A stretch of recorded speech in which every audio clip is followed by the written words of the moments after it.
Hola, ¿cómo están? ¿Me escuchan? Hola, profe, sí, se le escucha. Buenísimo. Primero les quería avisar que las notas del recuperatorio no están. Patricio está de viaje por trabajo, así que hasta el fin de semana no iba a poder terminar de corregir. Eh, Parece atrás. Así es que no van a estar hasta el lunes. Seguramente el lunes sí ya estén. Bueno, nos había quedado pendiente el artículo de partes del libro de Fortaunos en la soja transgénica, de los cuales vamos a leer el capítulo 1, el capítulo 2, el capítulo 3, que es comentarios de Bernardo Kosakov al trabajo de Bernard, que es el capítulo 2, y el capítulo 7, que son las conclusiones y las propuestas. Lo que en Profe, general, sí. perdón, una consulta con respecto a eso de la bibliografía. Es el libro de Katz, ¿no? Sí, me preguntaste lo mismo el jueves, el que está el lunes, el que Pero no está en está la biblioteca. subido, por eso. No lo ¿Cómo no? encontré. Hay un link ¿viste en el archivo de Word? Que está cargado con toda la bibliografía de unidad por unidad. Ahí hay la URL te lleva a un Y PDF bueno, que es como un resumen. y bueno, El estará resumen mal, hizo. porque viste que las cosas en internet van cambiando, no podemos vigilar Sí, sí, que sí. queden los mismos links, así que búsquenlo. Ahí tienen todos los Ah, ok. datos. Sí, evidentemente en algún momento estaba el libro entero y ahora no, y no manejamos cómo Ta, cambian todas ta, las ta, ta. Y direcciones. el otro que Déjame encontré que terminar, falta. por favor. Perdón. Entonces voy a pasarte. Es, el compilador es este, ¿no?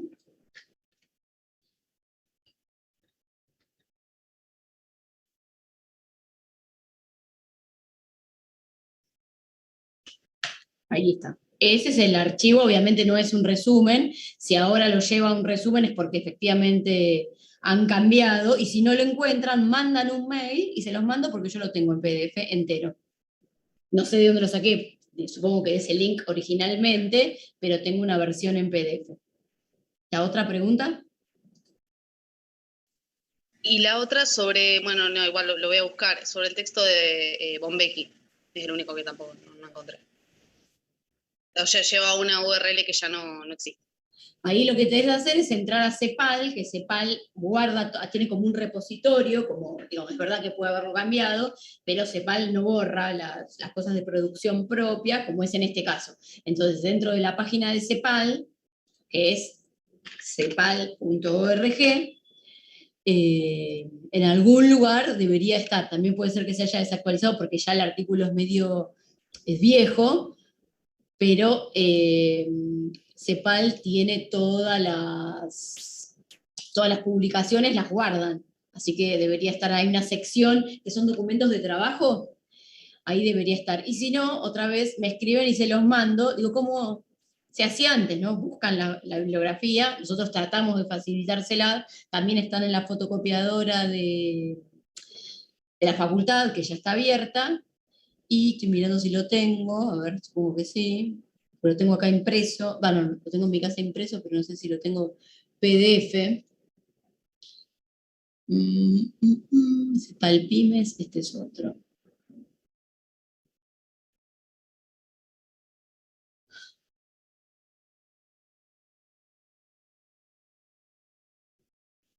A ver, lo tengo. Tercer ciclo, tú no, no, no lo tengo digital. A ver, ¿cómo se llamaba?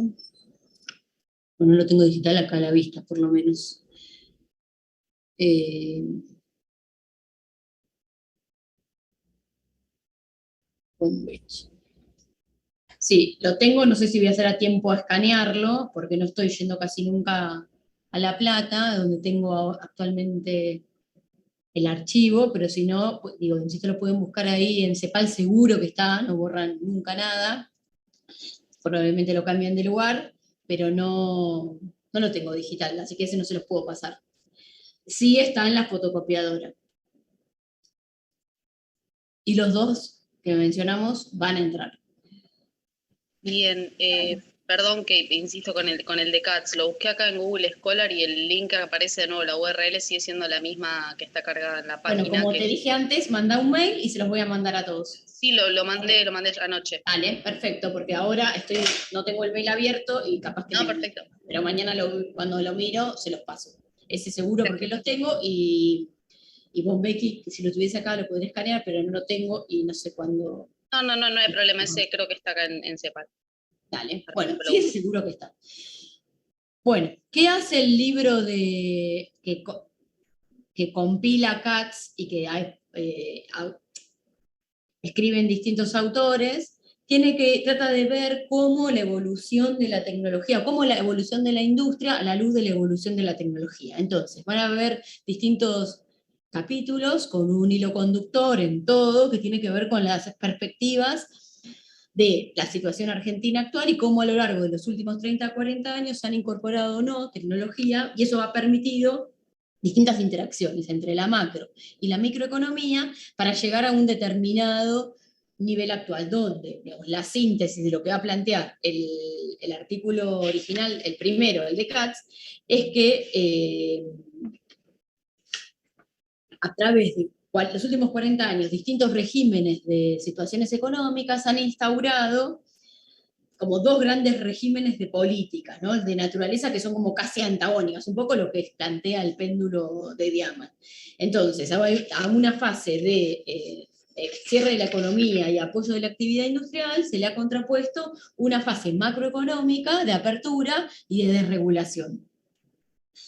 Y que en ese cambio tan abrupto, solo un 30 o un 40% de la población total ha conseguido una transición satisfactoria entre los dos modelos, entre las dos formas antagónicas, permitiendo una inserción efectiva en la situación de apertura comercial y desregulación que ha seguido a la parte de sustitución de importaciones. Pero eso no implica, obviamente, que Argentina en su conjunto se haya beneficiado en términos de producción a un sistema macroeconómico más abierto y desregulado. ¿Qué quiere decir esto? Que en el país efectivamente hay núcleos de modernidad, pero que no alcanzan ni a todas las regiones, ni a todos los sectores, y que eso justamente permiten vislumbrar situaciones de pobreza, de inequidad social y de diversos tipos de asignaturas pendientes como la incorporación de tecnología y el cuidado del medio ambiente. Entonces, para ellos, para CATS fundamentalmente, el problema fundamental está dado por el bajo nivel relativo de productividad de la Argentina. Y que el ritmo de incorporación de tecnología no es suficiente, justamente porque allí la productividad relativa menguante, como, digamos, y entonces no ha sido suficiente, ni está suficientemente bien distribuido entre regiones, tipos de empresa y ramas de actividad, como para permitir que la productividad media de toda la economía se vaya acercando a la productividad promedio que exhiben los países desarrollados. Un dato que muestra CATS es que en la Argentina la productividad promedio laboral es solo el 40% de la productividad laboral de los Estados Unidos.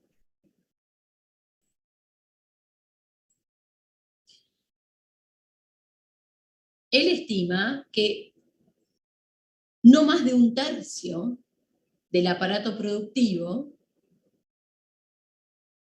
funciona con un nivel de productividad similar al internacional.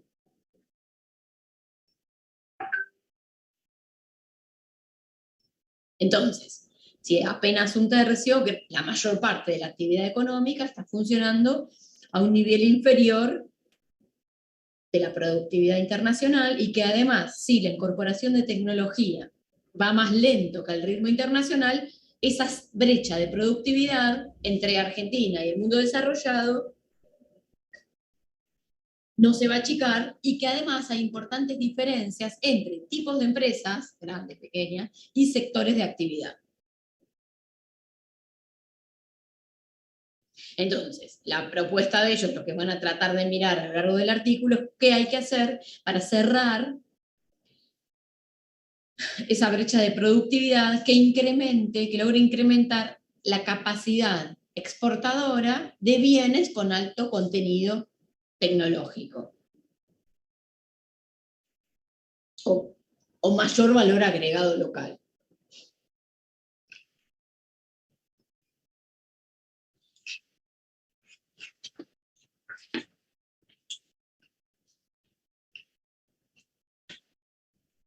Uno de los problemas que hacen a esta situación es la volatilidad macro, el cambio estructural, porque, según su tesis, la apertura y la desregulación generaron un cambio en la estructura, un fuerte cambio en la estructura productiva, pero expresado de una manera, no lo dicen estas palabras, pero de algún modo negativa. ¿Por qué? Porque lo que hizo este cambio estructural fue una contracción de la industria metalmecánica, y dentro de la metalmecánica, fundamentalmente, de aquellas producciones de bienes de capital, de maquinaria y equipo.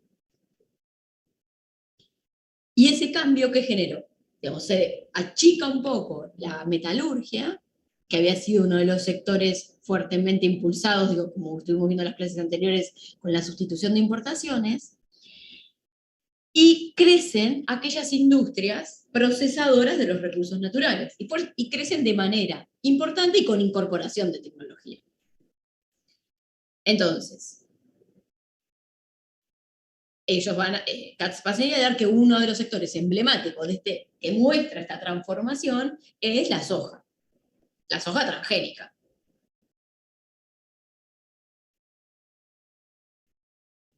Entonces, así hay como un retorno a las ventajas comparativas naturales o estáticas,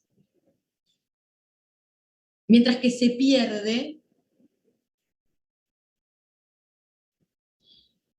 la capacidad de estos sectores más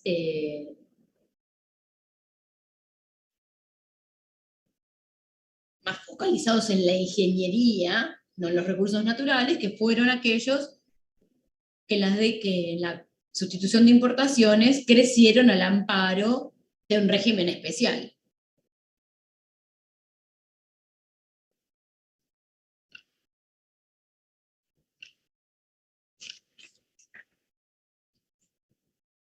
Entonces, la contracción de la industria metalúrgica entre los 80 y los 90, de estas ramas, no solamente generó que se produzca menos, sino que muchas empresas hayan cerrado, se haya perdido mano de obra calificada, y además se hayan abandonado esfuerzos tecnológicos que se hacían para adaptar los tamaños de planta de producción de estos bienes de capital a la escala argentina.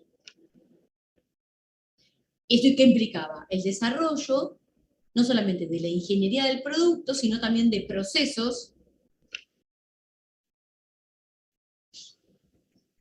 y desarrollo de proveedores. Entonces, este proceso fue como destructivo de las capacidades tecnológicas y productivas que se habían desarrollado con la sustitución de importaciones. Entonces, estos cambios estructurales para Katz generaron destrucción y creación de capacidades productivas, tecnológicas e institucionales. ¿Esto qué implicó? Como hubo creación y destrucción, una modificación del peso relativo de los sectores y entrada y salida de empresas en el mercado.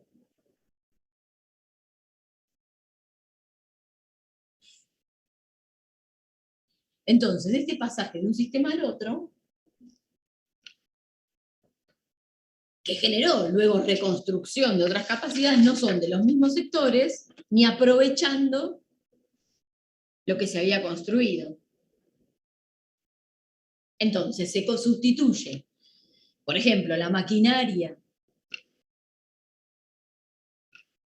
local por bienes de capital importados.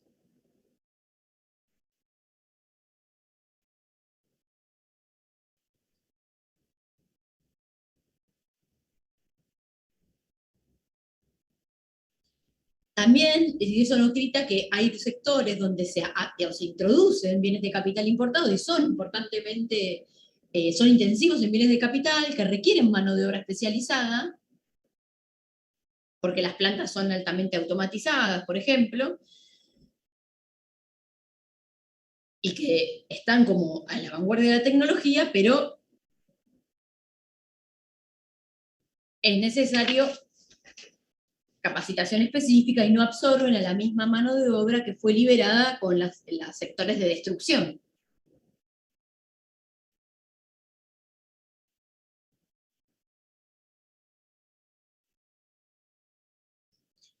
En estos sectores, y además en los sectores más recursos intensivos, que son digamos, los que han madurado y han encontrado no solamente nuevas formas de organización, sino también han incorporado tecnología o biotecnología, están en el límite de la frontera de productividad a nivel mundial.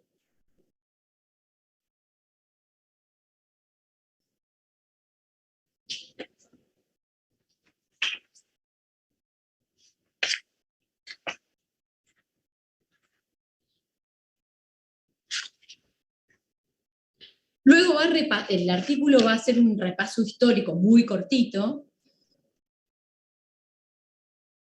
y de ahí el nombre de esto, ¿no? De cómo la organización productiva institucional permitió, incluso también el marco institucional, en algo que van a hacer bastante hincapié, que logró que se desarrollara el Taunus, el Ford Taunus, un vehículo que se producía en la Argentina en los años 70,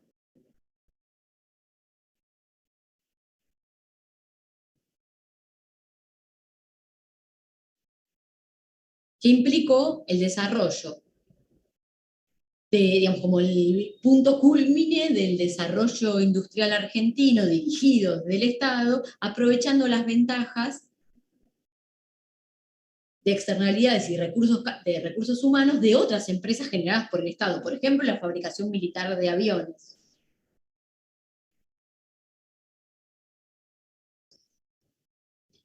Cosa que también aprovechó Industrias Kaiser, que luego se transformó en Renault. Y también incluso se va a señalar el caso de diseños de autos completamente locales, como el Torino, por ejemplo, ¿no? Que obviamente demuestran el proceso de aprendizaje y de incorporación tecnológica en cierto grupo de la producción local.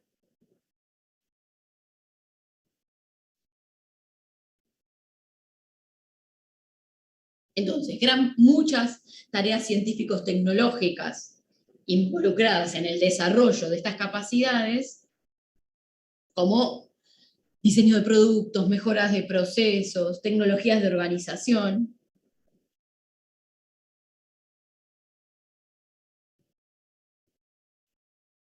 Lograron desarrollarse en algunos sectores en la Argentina.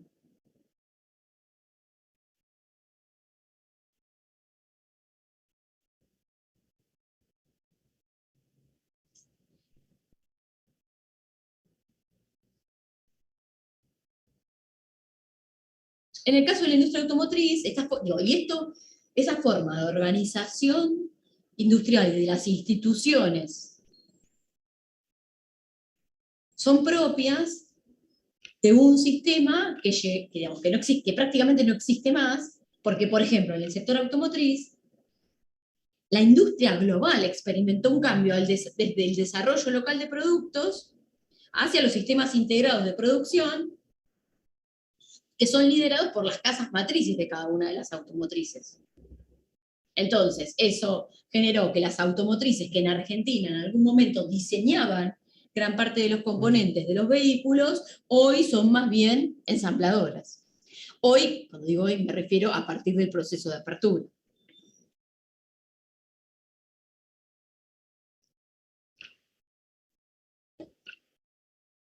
Entonces, para Katz, el mundo o la industria automotriz y la industria de la metalmecánica, productora de máquinas, herramientas o de bienes de capital, que existía en los años 70, ya no existe en la Argentina.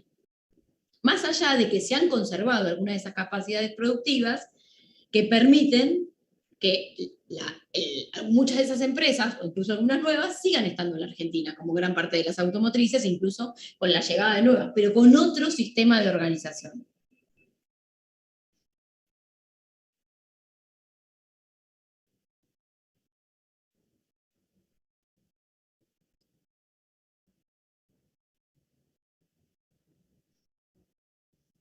Y como contracara, digo, por esto está un uso de la soja, hay creación de instituciones y de capacidades productivas y tecnológicas en aquellos sectores procesadores de recursos naturales. Y la soja transgénica, que es la que se siembra en la Argentina, y los aceites vegetales derivados de estos cambios tecnológicos en la soja, pero también en el maíz, son los que generaron un proceso rápidamente expansivo desde la década de los 90. Es en los 90 donde empieza la producción mundial de semillas genéticamente modificadas.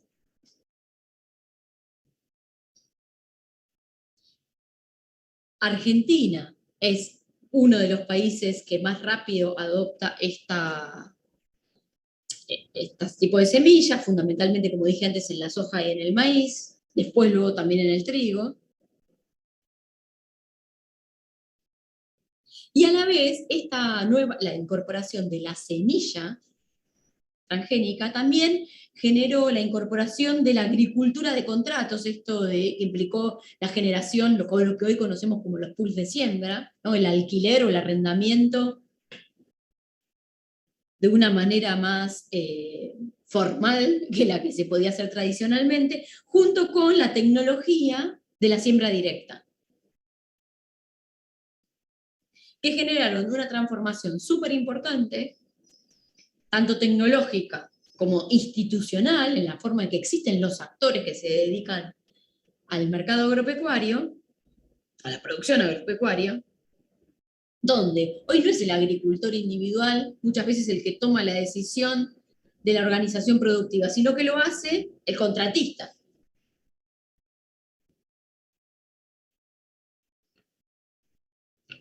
Y esto también permite que haya un vuelco o una participación más financiera también en las decisiones. Los pools de siembra, junto con empresas financieras, toman como el liderazgo en la definición de qué producir y cómo producir.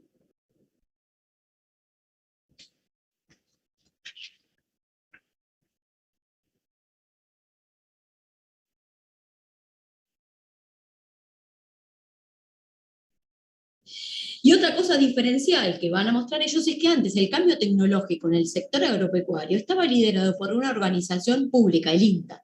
¿Sí? La Revolución Verde o el desarrollo de mejoras en la caña de azúcar que hacía el INTA Colombres en Tucumán, provenían de algo que era como un bien público, ¿sí? Generado desde el Estado y que se podía apropiar libremente por el resto de las empresas. Cuando en cambio la absorción de la tecnología de la biotecnología, queda en manos de empresas como Monsanto, por ejemplo, están cubiertos o que opera un mercado de patentes, ¿sí? La transformación genética de la semilla y el fertilizante que hace que eso rinda mejor está relacionada con empresas multinacionales que desarrollan el producto y están cubiertas por un determinado tiempo por patentes.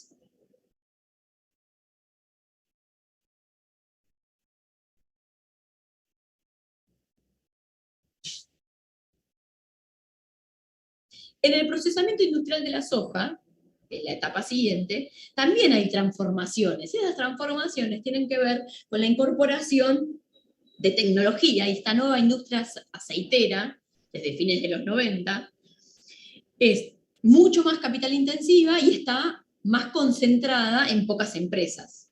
Y además con un nivel de tecnología cercana al que está en el resto del mundo. En este sistema de las empresas aceiteras se ha producido durante los 90 un importante proceso de fusiones y adquisiciones de firmas más pequeñas y muchas veces locales por parte de empresas internacionales.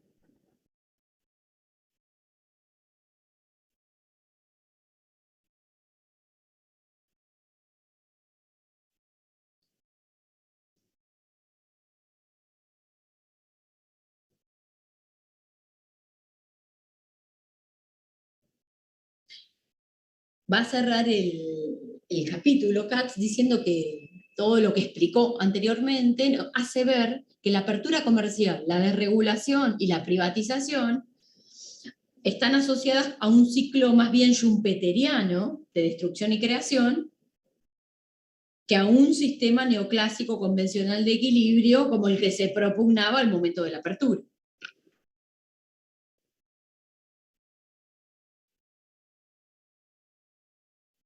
Y que el resultado de este modelo que tiene nuevas capacidades tecnológicas y productivas está mucho más vinculado, mucho más dependiente de condiciones externas que de condiciones internas de la Argentina.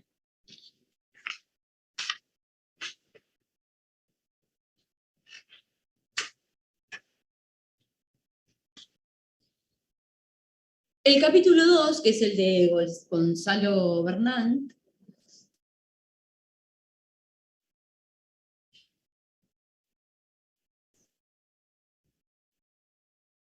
va a tratar de abordar cómo se crea, cómo se innova en la industria manufacturera argentina en las 2 últimas décadas.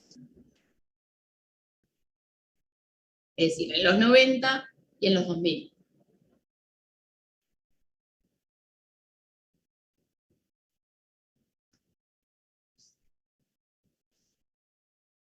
Entonces, va a encontrar factores exógenos que afectan las rentas empresarias y por ende van a repercutir en la capacidad de dinamizar o de innovar en las empresas,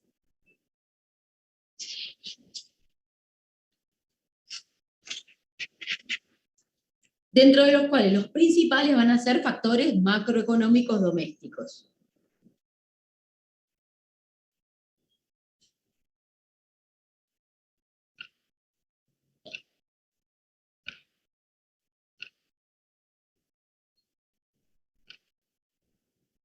Entonces, la reducción de aranceles, obviamente la apertura va a jugar un rol, y la reducción de aranceles y la eliminación de barreras no arancelarias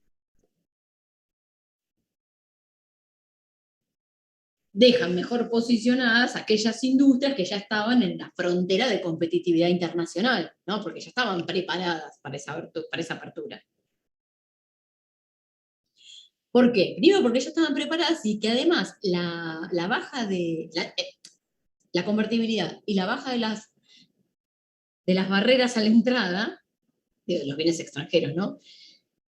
Les permitió abaratar la compra de insumos y de bienes de capital extranjeros. Incluso sustituyendo cosas que compraban en el país por cosas externas más baratas y de mejor calidad o de mejor rendimiento.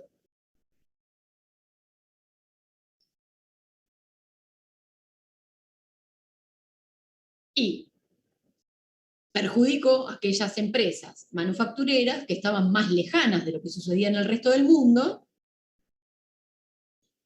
que implicó una reducción de sus ganancias porque debieron acomodar sus precios para sobrevivir a la competencia de los bienes extranjeros.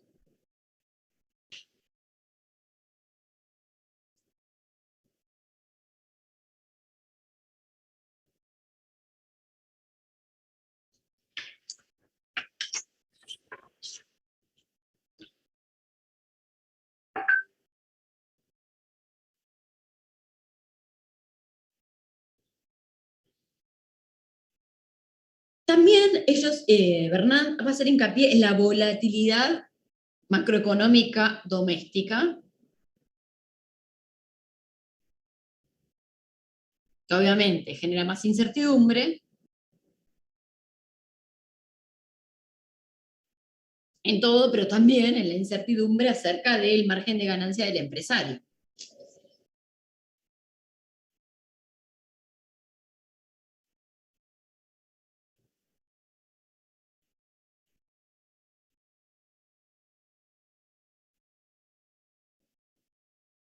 Entonces, ¿qué proyectos de inversión se van a realizar en un contexto de volatilidad macroeconómica? Aquellos proyectos de inversión que tengan una tasa de rentabilidad muy alta, que permitan afrontar esa volatilidad. O bien, digamos, la contracara, ¿cuál es? Que aquellas empresas que estaban más expuestas a la volatilidad tuvieron una actitud más defensiva, generando menor dinamismo en términos de inversiones e innovación, como una característica más a la defensiva, como ir a lo seguro.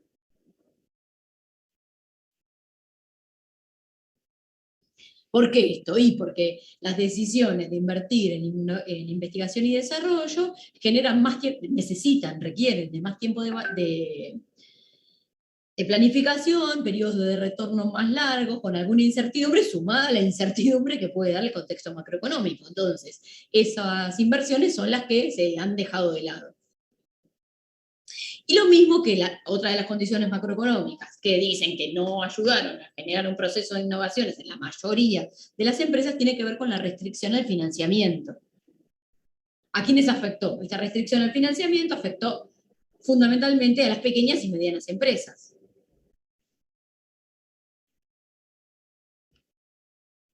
¿Por qué? Porque para poder acceder a la tecnología tenían que contar con la disponibilidad de fondos propios para llevar adelante esas inversiones.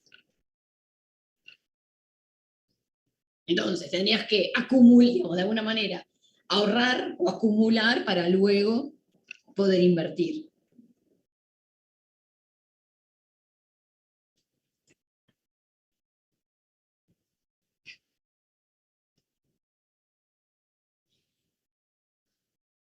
Y también hay algunos factores internacionales, como los sistemas globales de producción que llevan adelante algunas empresas multilocalizadas,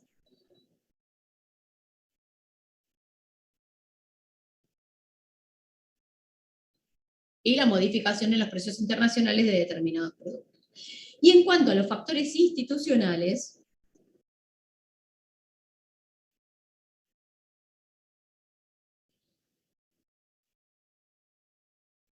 va a plantear que hubo un intento de modificar el sistema de innovación nacional, sancionado en una nueva ley de patentes,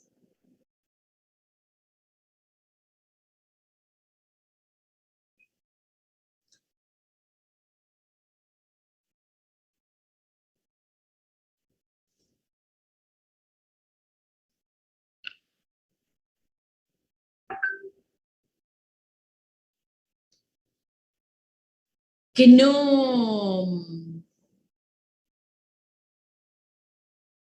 que finalmente no tuvieron el resultado esperado, sino que dieron lugar como al desarrollo más de consultorías y más de cuestiones del sector privado que dentro del sector público, y eso limitó su difusión.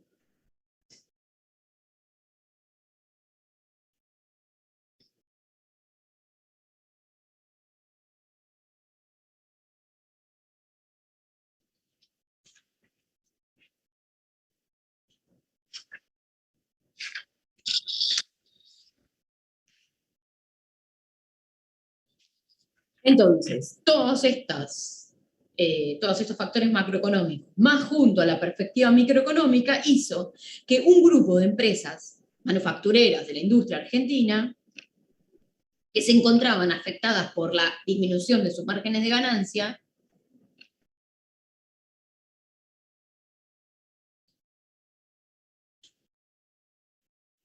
mostrara claramente el diferencial de competitividad o de productividad en relación a los estándares internacionales.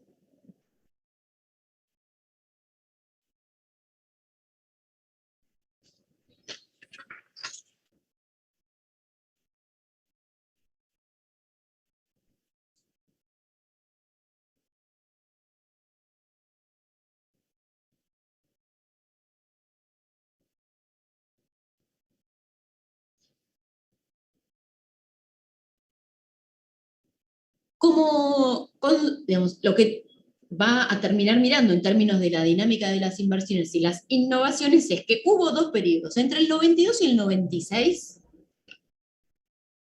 las firmas industriales argentinas incrementaron su gasto en innovación. Pero a partir de ahí lo empiezan a reducir.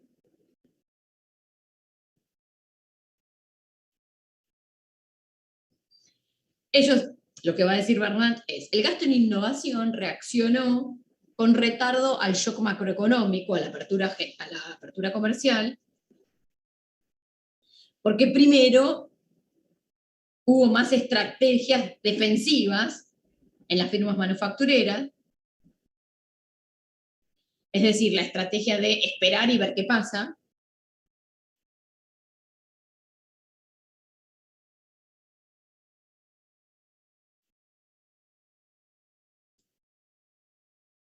Entonces, las empresas esperaron a la consolidación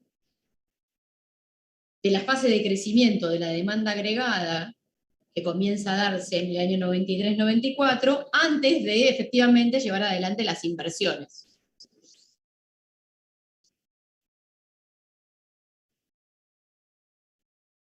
Entonces, esto generó como una lenta adaptación de las empresas, o del comportamiento de las empresas industriales, al nuevo contexto macroeconómico. Y aquellas firmas mucho más alejadas del nivel de productividad internacional no pudieron, en muchos de los casos, enfrentarse a este nuevo sistema de apertura y a las importaciones, y debieron cerrar o ser absorbidas por empresas de la competencia.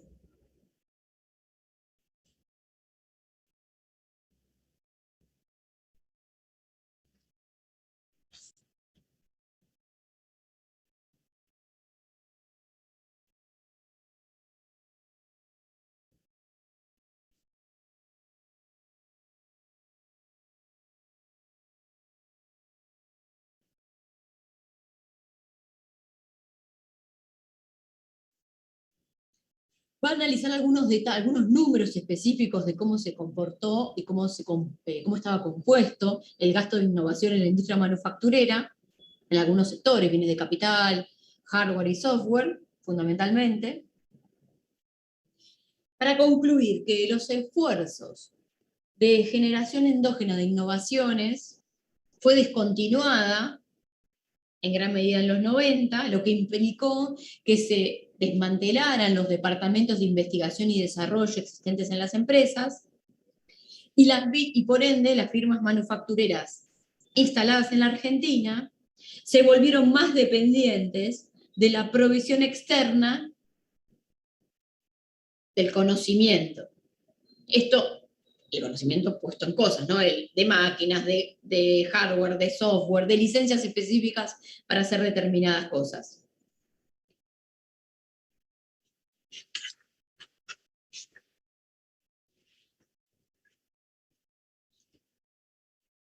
Entonces, esto generó una desintegración vertical en las plantas fabriles,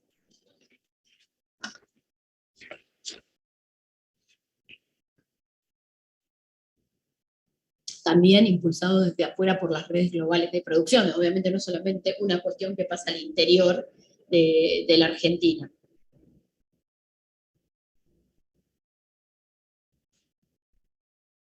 Esa desarticulación también tiene que ver con la incorporación de artículos extranjeros dentro de la oferta de las empresas, la oferta de productos al mercado interno por parte de las empresas locales, algo que ya vimos, que también fue un poco incentivado desde el Estado, que se redujera la cantidad o la diversidad de producción de las firmas argentinas, ubicadas en la Argentina.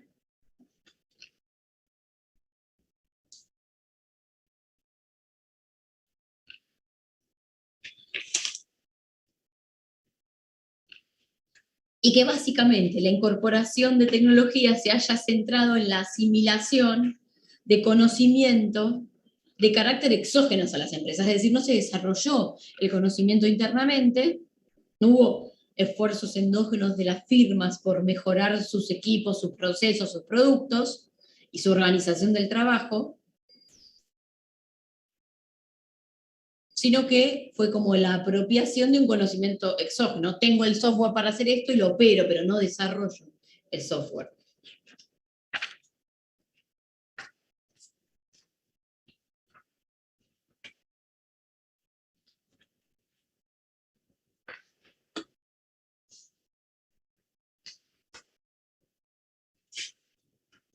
Y en el capítulo 7, que es cortito, lo que todos los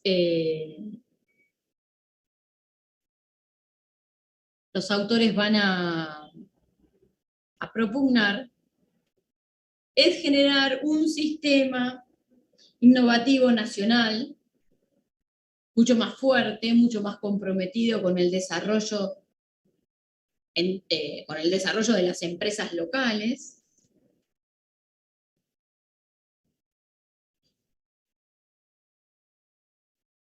que Argentina logre tener, ellos le llaman una estrategia país en materia tecnológica e innovativa,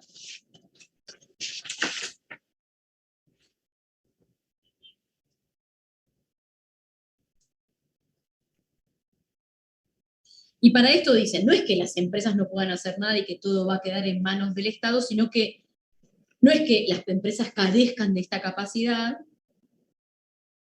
sino que muchas se han limitado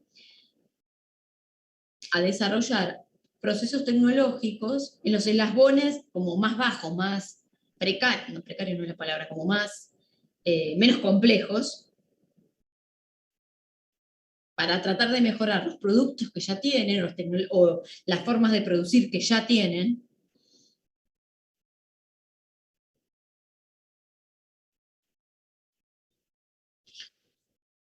y que eso no genera demasiada difusión de la tecnología, ¿no? Porque como que cada empresa lo deja al interior de lo que ya está produciendo. Y ellos van a hacer bastante hincapié en la necesidad de generar un sistema, unas instituciones, de darle institucionalidad a un sistema de creación de tecnología, definiendo hacia dónde debe ir el sistema productivo en términos de innovación, dado que desde que se terminó el sistema, el periodo de sustitución de importaciones, no se ha tenido una estrategia nítida, clara, de hacia dónde ir, en qué sectores focalizar. ¿Qué país pretendemos, dicen ellos, en términos tecnológicos y científicos? Por supuesto que todo ese diseño requiere también de financiamiento. El sistema financiero se tiene que convertir en un intermediador eficiente, ágil, entre el ahorro y la inversión, y que el sistema financiero argentino distó de cumplir ese rol de manera eficiente en las últimas décadas. Y que por supuesto todo esto debe estar, debe ser en un contexto de sustentabilidad ambiental y generando una oferta laboral, unas capacidades en los recursos humanos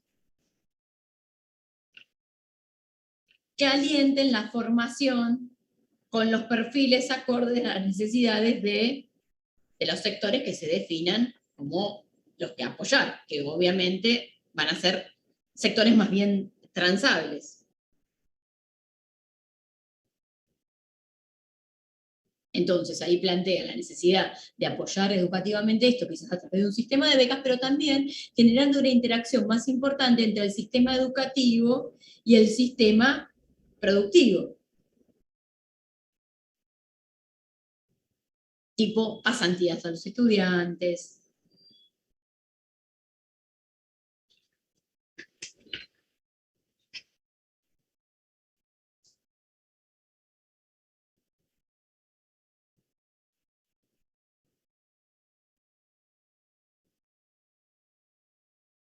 Entonces, su conclusión más fuerte es que el desarrollo, para ellos, el desarrollo económico, pasa por la construcción de un tramado, de un tejido institucional proactivo en términos tecnológicos.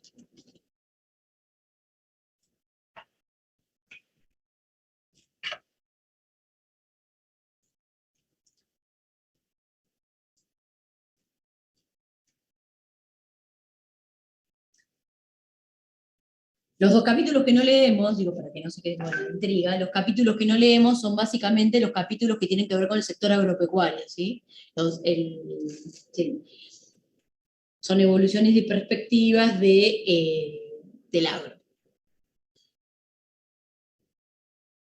Hacemos una pausa de 3 minutos, que voy a buscar agua, y arrancamos con la unidad de sector externo, ¿sí?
Bueno, acá estoy.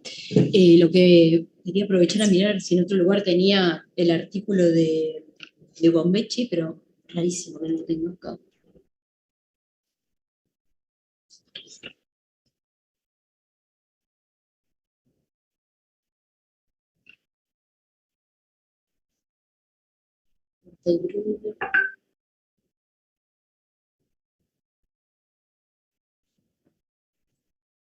Bueno, en la unidad de sector externo,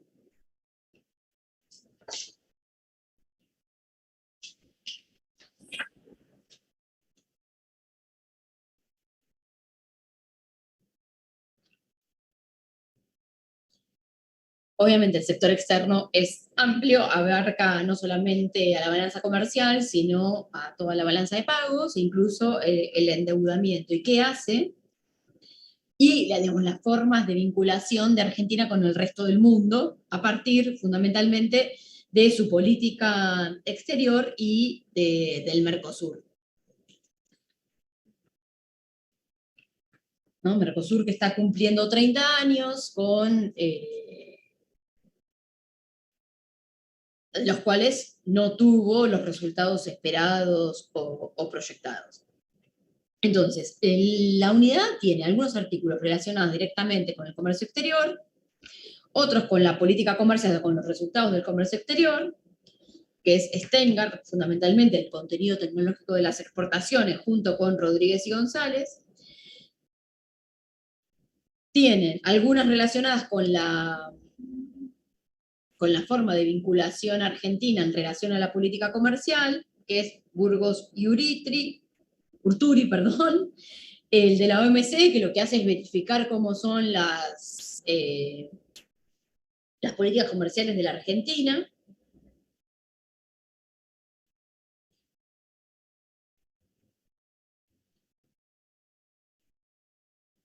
El de Rosenberg, que es el informe del Mercosur, que trata de ver qué cambio necesita el Mercosur.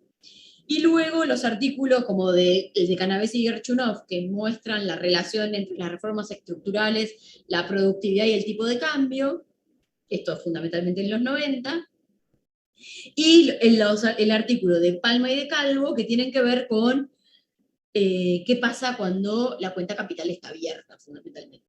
Entonces, como que lo vamos a leer por bloques.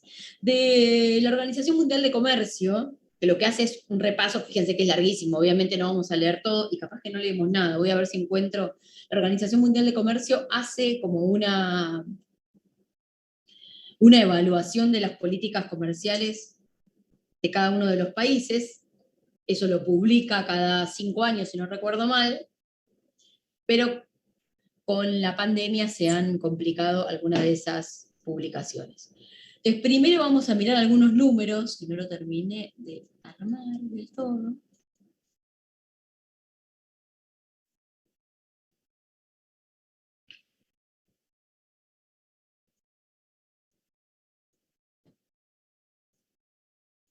Que son los que les voy a pasar para el análisis más coyuntural que obviamente nos llevamos a ver con los artículos.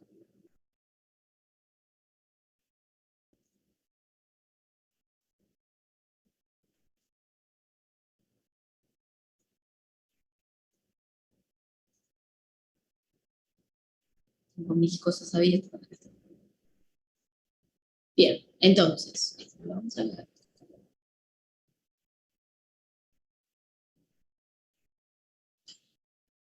¿Se acuerdan que esto que vimos en la primera clase, la reducción de aranceles y de cómo va a ser el tipo de cambio, va a generar modificaciones importantes, va a repercutir en la actividad industrial, en las importaciones y en las inversiones? Y que la apertura de la economía se puede medir en distintos periodos a través del coeficiente de importaciones industriales sobre el PBI. Y como vimos en UTICRA, las importaciones industriales aumentan 3 veces por cada por cada punto de aumento del PBI. Bueno, los datos actuales, ¿no? No lo tengo en presentación. Las exportaciones, ¿no? Las exportaciones se publican mensualmente a través del INDEC. Y hay muchas maneras de clasificar las exportaciones. La manera más habitual es decir la composición de las exportaciones en grandes rubros.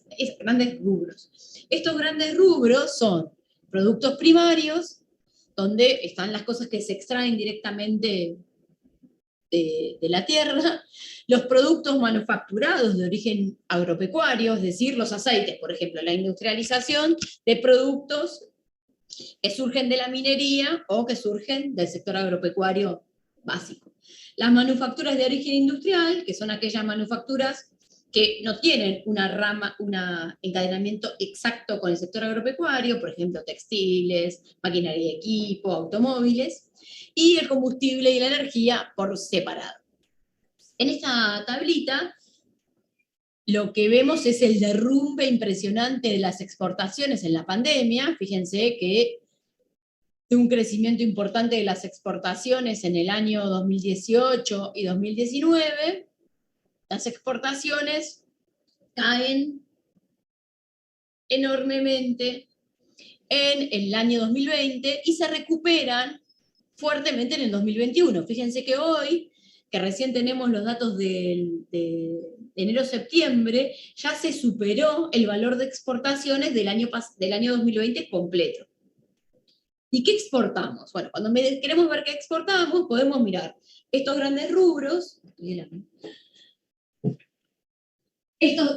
los grandes rubros que nos dan una idea, pero no una idea, digamos, no llegamos al nivel de producto. La otra manera de ver las exportaciones es por los capítulos. Los capítulos son los capítulos del nomenclador de exportaciones, donde están todas las posiciones arancelarias. Cada posición arancelaria representa un producto, y dentro de un capítulo hay cosas del mismo estilo, por decirlo de alguna manera.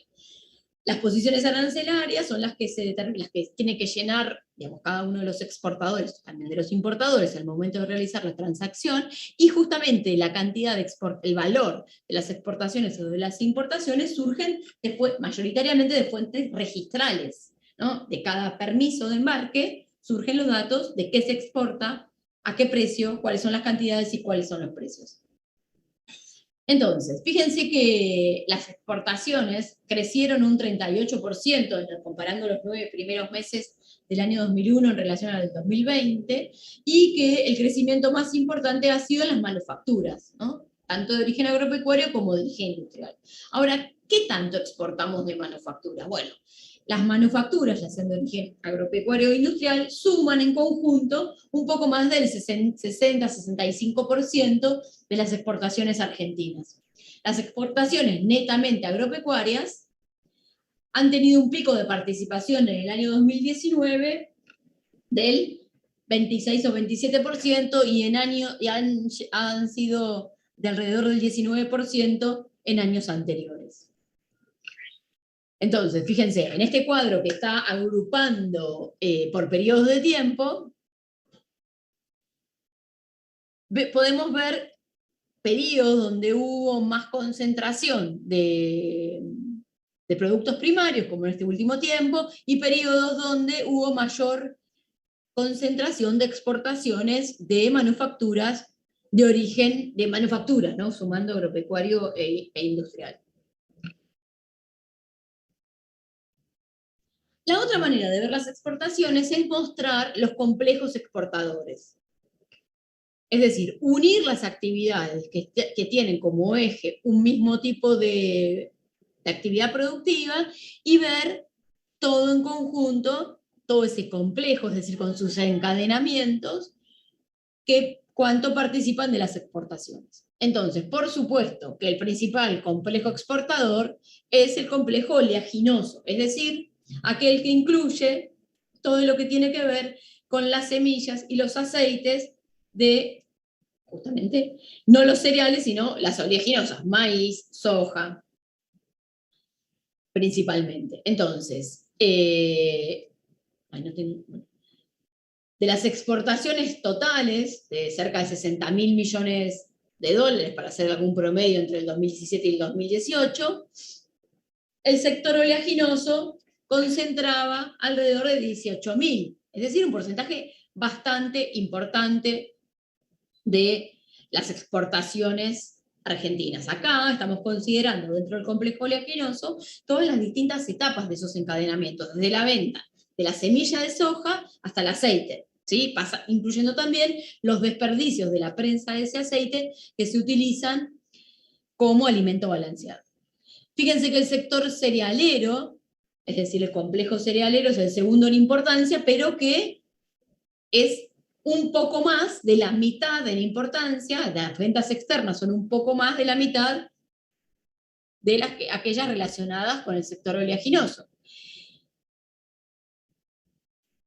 Y el complejo automotriz es el que le sigue en importancia. Bueno, justamente no está ordenado diferente porque el sector bovino, ante la merma de lo que sucedió con el sector industrial y con el sector automotriz en el año 2020, que vivimos un poco ayer, lo sobrepasó. Pero sí, por eso puse una serie del 2017 al 2019. El sector bovino siempre fue mucho menor que las exportaciones del complejo automotriz. Entonces, si miramos las participaciones, el complejo oleaginoso se lleva cerca del 30% o alrededor del 30% de todo el total de exportaciones. Y dentro del complejo oleaginoso lo podemos desagregar en sus componentes, que cuáles van a ser. Que tenemos el subcomplejo de la soja y el complejo de otros productos agropecuarios que también sirven para hacer aceites, ¿no? Que es la característica de los oleaginosos. Entonces, dentro del complejo oleaginoso, del sector oleaginoso, aquel referido a la soja es el más importante, es cerca del 85% del total del complejo soja.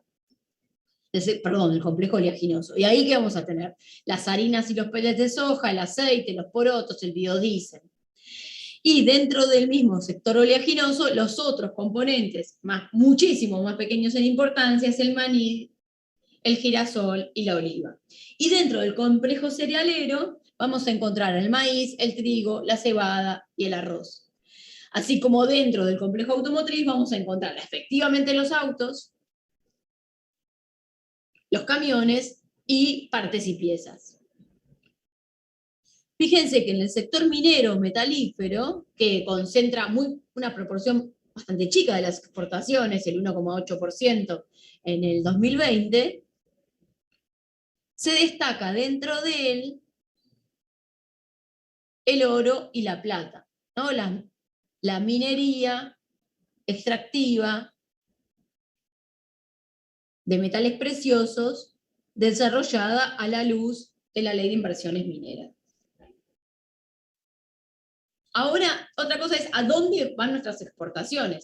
¿Cuáles son los mercados, los destinos de nuestras exportaciones? Bueno, el principal destino, a lo largo de los últimos años, ha sido Brasil. No solamente es el principal destino de nuestras exportaciones, sino que es una de las principales fuentes, junto con China, de nuestras importaciones. Con Brasil, en general, tenemos un saldo deficitario que fue levemente positivo en el año 2019, y con China tenemos un saldo bastante grande deficitario.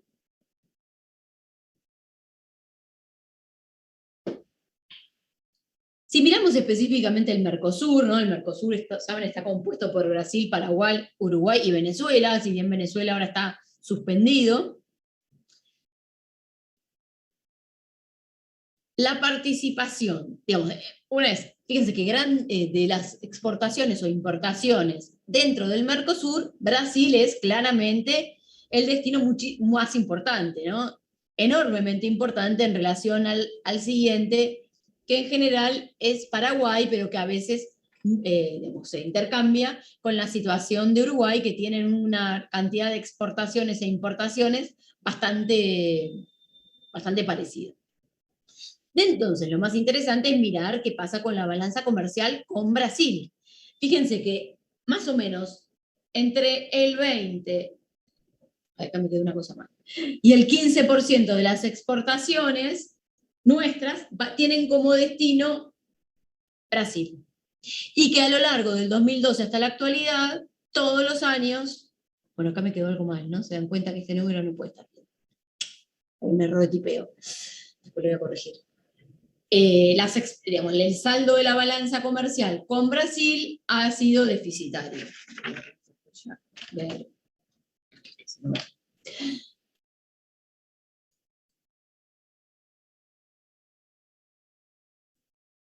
Entonces, nuestro principal socio comercial, más allá de los acuerdos particulares que pueden haber en algunos sectores, como en el caso del régimen automotriz y del régimen general relacionado con el Mercosur, nosotros le compramos mucho más de lo que le vendemos.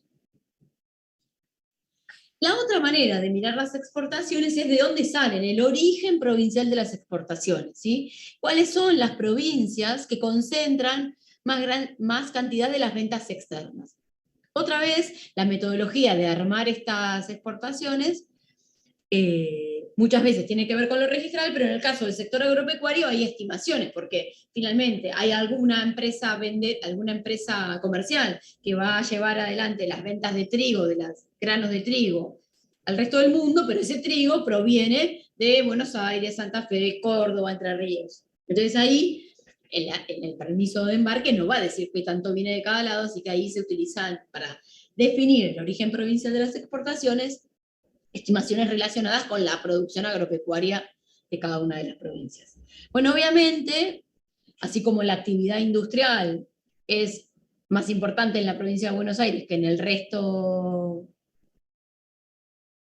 de la Argentina, que pesa más la industria bonaerense que la industria del resto del mundo, y como vimos que más o menos el 60-65% de las exportaciones son manufactureras, obviamente la provincia de Buenos Aires es origen de más del 35% de las exportaciones argentinas. Le siguen en importancia las provincias que también tienen una importante tienen participación industrial fuerte, Santa Fe y Córdoba. ¿Sí? Fíjense que hay muchas provincias que contribuyen con el menos del 1% del total de las exportaciones. Bien.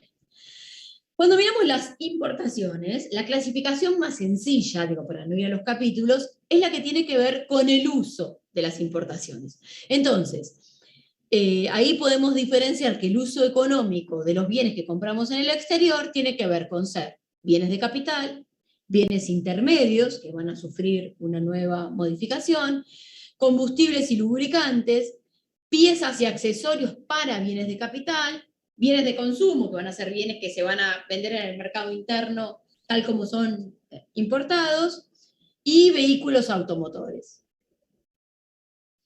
Acá vamos a ver, digamos, lo que, además de los números, que es quizás lo menos interesante, la participación de cada uno de los componentes en las importaciones totales. Fíjense que la proporción de bienes intermedios supera el tercio en los últimos 3 años. Es decir, más de un 30% de las importaciones que lleva adelante la Argentina son de bienes intermedios, de bienes que se van a utilizar en el proceso, para terminar de elaborarse en el proceso productivo argentino. Y también hay una importante participación de los bienes de consumo. ¿Sí? ¿Qué pasó en el último tiempo? También las importa a la luz del crecimiento que se verifica en el año 2021 en relación al 2020, así como que vimos que crecían las exportaciones, también crecen enormemente las importaciones. En los 9 primeros meses del año, las importaciones, crecieron un 50% en relación al mismo periodo del año anterior. Y los bienes de capital crecieron menos que ese porcentaje, ¿sí? Mientras que los combustibles son los que más... También está mal la cuentita esta. Ah, no, está bien.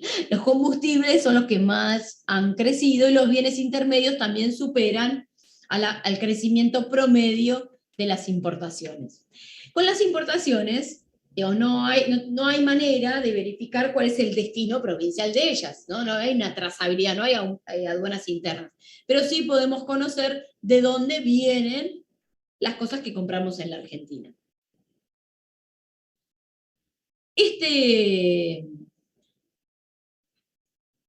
Esta balanza comercial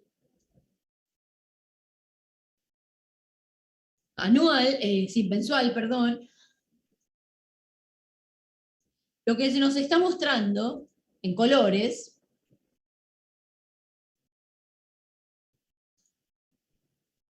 son aquellos momentos especiales, ¿no? El año 94 se verifica el máximo déficit comercial de la convertibilidad, en el mejor año de la convertibilidad, el mejor año de producción. ¿Qué pasó?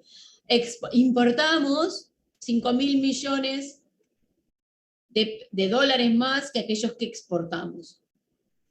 Pero sin embargo, en ese momento, en el año 94, si bien fue el mayor déficit, no fue el valor máximo de importaciones, sino que el valor máximo de importaciones se dio en el año 1998.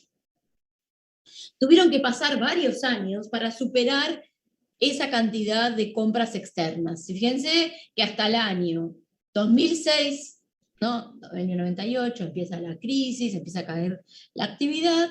Recién en el año 2006, luego de la devaluación y la recuperación post-convertibilidad, recién en el 2006 se vuelve a importar una cifra similar a la del 98. ¿Y cuándo se da el máximo histórico de importaciones? El máximo histórico de las importaciones se da en el año 2013, cuando se importa más del doble del máximo de la convertibilidad. ¿Y cuándo fue el máximo histórico de las exportaciones? El máximo histórico de las exportaciones fue en el año 2011. Si en el 2011 exportamos 82.000 millones de dólares. Piensen que en el año pasado, en el año 2020, que fue obviamente un año malísimo, se exportaron 54.000. Y este año es muy probable que se llegue a los 60.000 millones de dólares. El mayor déficit que tuvo Argentina ocurrió en el año 2017. 2017, apertura comercial del gobierno de Macri, menos restricciones a las importaciones. Las importaciones suben muchísimo en relación al año 2016, mientras que las exportaciones se mantienen prácticamente estables. Resultado, el mayor déficit comercial de la historia argentina.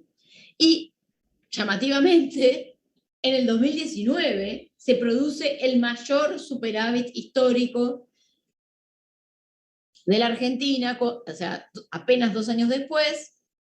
Obviamente acá influye el valor del tipo de cambio y algunas restricciones que se empiezan a aplicar, que hicieron que y la crisis, ¿no? Por supuesto, la merma de la producción, la caída del PBI, que hicieron que las exportaciones crecieran en el 2019 en relación al 2017 apenas un 11%, pero que las importaciones se cayeran un 27%. Entonces, una pequeña subida de las expo, pero con una caída importante de las importaciones, dieron como resultado el mayor superávit histórico, 15.000 millones de dólares.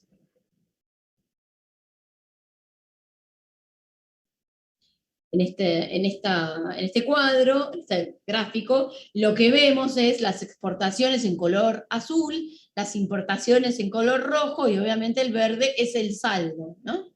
Fíjense cómo en los últimos años, los últimos meses, esta información es mensual y llega hasta septiembre de 2021, cómo a partir de la recuperación post cierre total de las actividades, las exportaciones crecen, y a un poquito más desfasadas empiezan a crecer también las importaciones.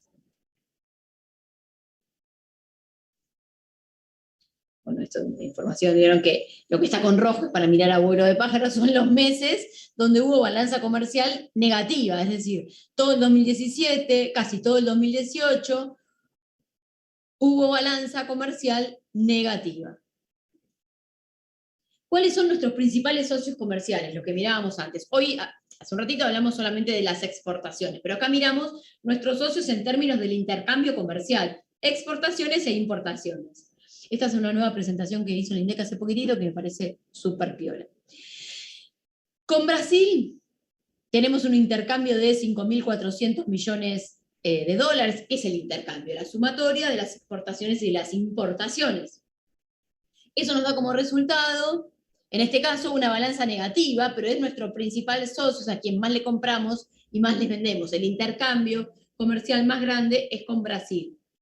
Seguido de China. Con China también tenemos un saldo comercial negativo, es decir, importamos más que lo que exportamos, y la importancia del intercambio está fundamentalmente dada por las importaciones, ¿sí? El siguiente socio comercial en importancia es Estados Unidos, o fue, en realidad estamos hablando del segundo trimestre del 2020.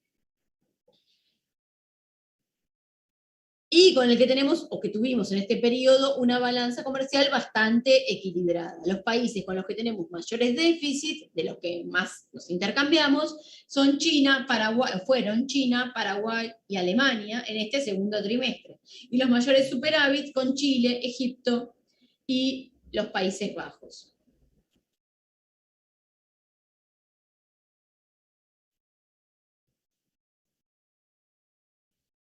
Entonces,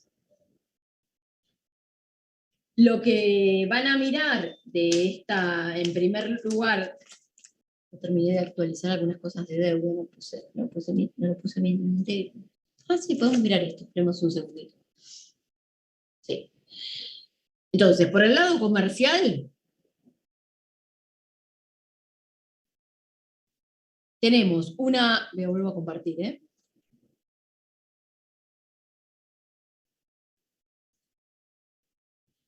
una modificación en la política comercial inicial en el periodo de Mauricio Macri, que tiene que ver con la liberalización de los mercados de cambio, la eliminación de las declaraciones juradas anticipadas de importaciones y el reemplazo por un sistema de monitoreo de las importaciones, eliminación o baja de las retenciones a las exportaciones, y además hay como un cambio en la relación comercial multilateral. Se retoman negociaciones con la Unión Europea, por separado y también dentro del marco del Mercosur, y se profundizan acuerdos preexistentes con Chile, México e India, y también se entabla una nueva situación de negociación con Estados Unidos. ¿Cuál era el razonamiento? Incrementar los acuerdos comerciales con distintos países para incrementar las exportaciones a partir de la diversificación de los mercados, es decir, llevar nuevos productos a nuevos mercados y también abrir comercialmente nuevos mercados. Todo encaminado hacia la liberalización vuelve un poquito para atrás con el 2018, donde hay un nuevo esquema de retenciones que se anuncia en septiembre del 2018, con un sistema de retenciones donde las retenciones eran en pesos, digamos, obviamente las exportaciones son en dólares y las retenciones están fijadas en pesos. Por cada dólar exportado se iban a retener determinada cantidad de pesos, y el tipo de cambio se modificaba, la importancia de las retenciones iban a ser cada vez menor en cuanto al peso específico de la retención en términos del valor que obtiene comercialmente la empresa.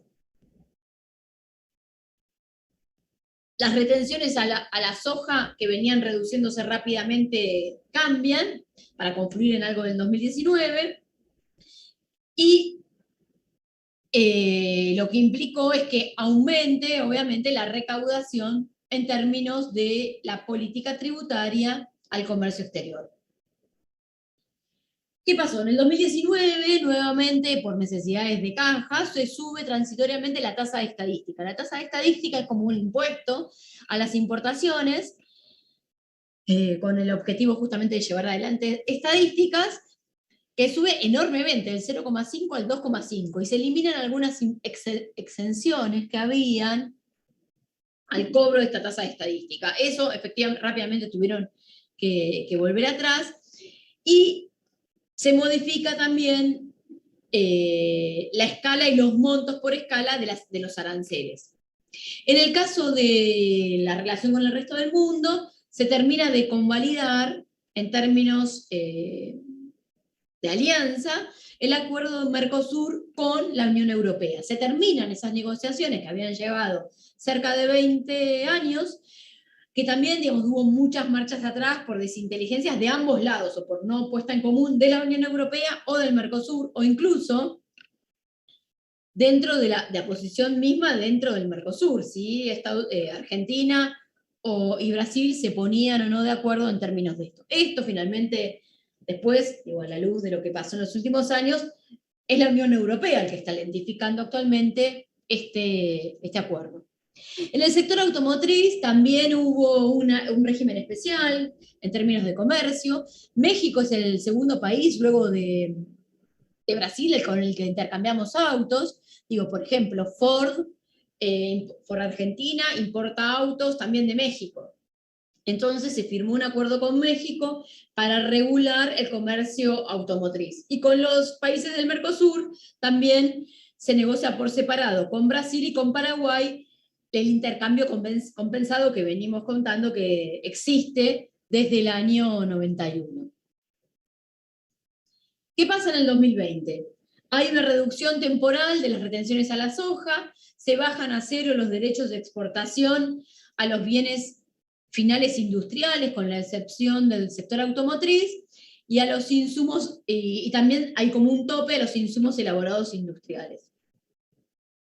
También se sube el piso de los reintegros a las exportaciones, ¿no? La intención de los reintegros a las exportaciones tiene que ver con devolver los impuestos pagados internamente, y como les dije hace un minutito, el acuerdo Mercosur-Unión Europea se lentifica en llevar a alguna concreción, más allá de los debates en Argentina y en Brasil sobre si nos beneficiaba o nos perjudicaba, donde claramente la respuesta es depende del sector, pero sí por implementación por desacuerdos dentro de la Unión Europea.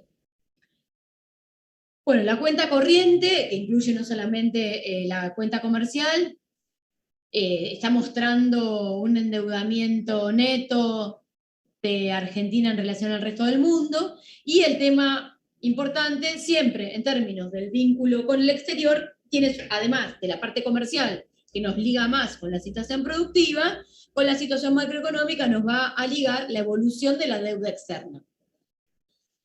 Este cuadrito lo que muestra es el nivel, cada una de las barras muestra el nivel de deuda externa en términos totales, y cada uno de los colores muestra quién es el sector institucional que está endeudado. Obviamente la deuda externa puede medirse a valor nominal o a valor de mercado. ¿Por qué? Porque los bonos tienen un valor de emisión nominal y un valor de comercialización en el mercado, ¿no? Por supuesto. Otros préstamos no sucede eso, ¿no? Otras formas de tomar deuda. La barra rosa, que es la más importante, es la barrita que corresponde al gobierno argentino. Entonces, fíjense que a partir del 2017, bueno, en realidad, fíjense cómo sube la barra rosa desde el 2016 en adelante, tiene su pico en el 2018-2019, que es fundamentalmente, no solamente por colocaciones externas de bonos, sino por el préstamo del FMI, que actualmente se está renegociando, ¿no? Los 44.000 millones de pesos, de los cuales no se recibió el último aporte, y que ya tenemos que empezar a pagar intereses y capital. Bueno, esto es lo mismo, pero para verlo más linealmente, el stock de deuda externa, como, digamos, acá se ve más claramente al tener una única línea, cómo se incrementa en el 2017 y 2018, y esto tiene que ver con lo que dijimos hace un minutito, y en este gráfico de líneas, pero separado por cada institución, la roja, por supuesto, la más alta, es el total de la deuda externa, y el gobierno general es el que se despega. Fíjense que las sociedades no financieras tienen un pequeño incremento a partir del 2017, el Banco Central lo mismo a partir de fines del 2015, pero el que pega el salto es la línea naranja. La línea naranja corresponde al gobierno. Bueno, esto es ver qué tipo de emisiones hay dentro de cada una de estas, del stock de deuda, ¿no? Entonces ahí vemos que las emisiones nacionales en moneda extranjera, que es el grupito más bajo, es el mayor componente, y los 39.200 millones de dólares del FMI, que también están en moneda extranjera. Una fuente importante de análisis de la deuda, bueno, esta información surge de algo que se dejó de producir ahora, que es el informe de la deuda que hacía la UNMED. Bueno, muchas de las personas que trabajaron en la UNMED son parte del gobierno, y este monitor de la deuda se ha quedado sin capital humano para desarrollarlo, y fueron los que hicieron un seguimiento bastante exhaustivo de este tema. Hoy quizás hay algo en la Universidad de Avellaneda, digo, para salir de las consultoras, que obviamente lo tienen, ¿no? Pero para ver como fuentes más académicas. En general, no nos interesa ver cuánto es la deuda en valores absolutos, ¿no? Sino que nos interesa ver la capacidad que tiene el país de repagar esa deuda. Entonces, en ese sentido, el indicador, puede haber varios indicadores. De los dos más usados, uno es el stock de la deuda en relación al PBI, o sea, cuántos años o qué porcentaje de un año tenemos que producir para poder pagar o para poder alcanzar el stock de la deuda, y el otro tiene que ver con las exportaciones en términos, la relación deuda-exportaciones, ¿sí? Cuando en las reuniones con los inversores internacionales, digamos, con grupitos que representan a, no sé, a BlackRock o a ese tipo de... No te juntas nunca con el inversor efectivamente, sino con la, la firma que lleva adelante las inversiones de un gran grupo de personas. Las preguntas siempre están relacionadas con la posibilidad de repago. Y en esa posibilidad de repago van a preguntar cuáles son, cómo es la situación del sector público en términos de su déficit o su superávit, y cuánto representa la deuda en relación al PBI y a las exportaciones, porque por más que Argentina produzca muchos pesos o cualquier país, lo que se necesita es tener reservas o tener la capacidad de comprar los dólares para pagar esa deuda externa que obviamente va a estar en moneda extranjera.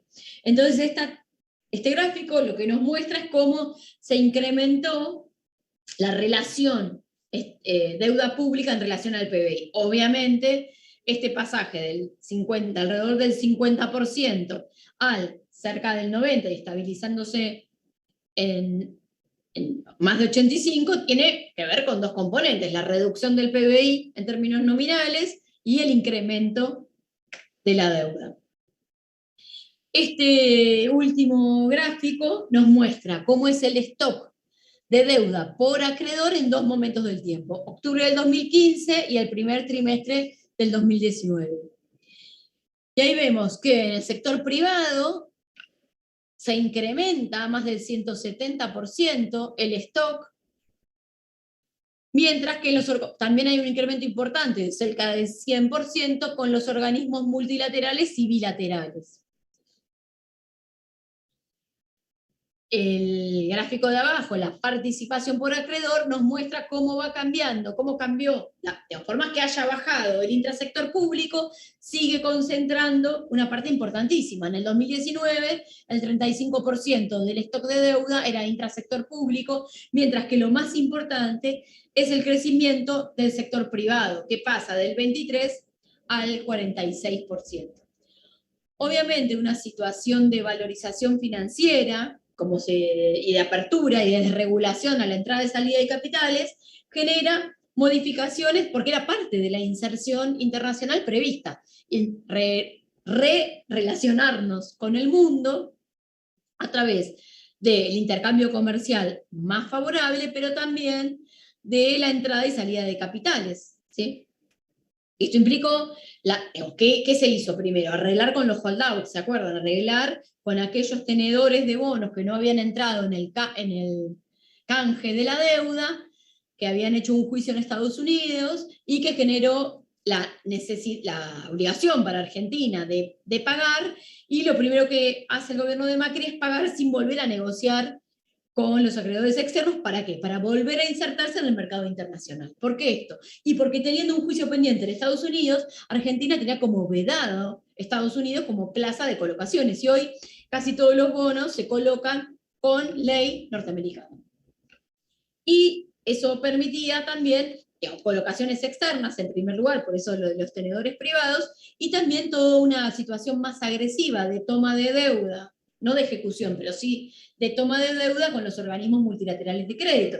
¿Qué hicieron los organismos multilaterales de crédito en el 2015?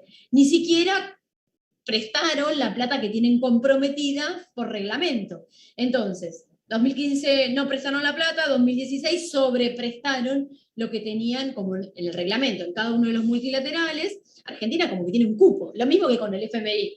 Lo que pasó con el FMI, también Argentina pide prestado más del cupo que le corresponde. Por eso es que se paga una sobretasa. A la tasa que habitualmente cobra el FMI, hay una sobretasa relacionada con este hecho de que tiene en un préstamo más de lo que por constitución, por el aporte que Argentina hace al FMI, le correspondería. Bien, entonces, de la unidad del sector externo, lo tengo a mano, empiecen, que es lo que vamos a ver la clase próxima, ¿dónde lo tengo? Por mirar aquellos más relacionados con la actividad comercial. Luego vamos a leer aquellos que tienen que ver con la situación macroeconómica. Y por último, los que tienen que ver con la inserción internacional. ¿Sí? De estos, creo que todos los links funcionan, porque algunas cosas yo las bajé hace poquito, y si no, lo mismo, me avisan. Y lo que les digo que no lean todavía, que lo quiero repasar, es el de la OMC, que de todas maneras nunca van a leer el artículo entero, que es gigantesco, no se asusten, y que además tiene un nivel de detalle tremendo, es más que nada para que sepan que existe eso y que cualquiera que se quiere dedicar al comercio exterior, esto es una buena fuente de información de cómo fueron cambiando la política comercial dentro de lo que está y no está permitido por la OMC. Y dentro de la parte de actividad comercial, también hay que leerlo en orden como cronológico, ¿no? Van a leer primero, bueno, igual van a ver Rodríguez y González, en última instancia, primero Burgos, seguido de Steingart. Lo que también les voy a mandar a más tardar el fin de semana son los datos que estuvimos viendo recién en el PowerPoint, la situación de la balanza comercial argentina, de las exportaciones y de las importaciones en el último tiempo. ¿Alguna duda?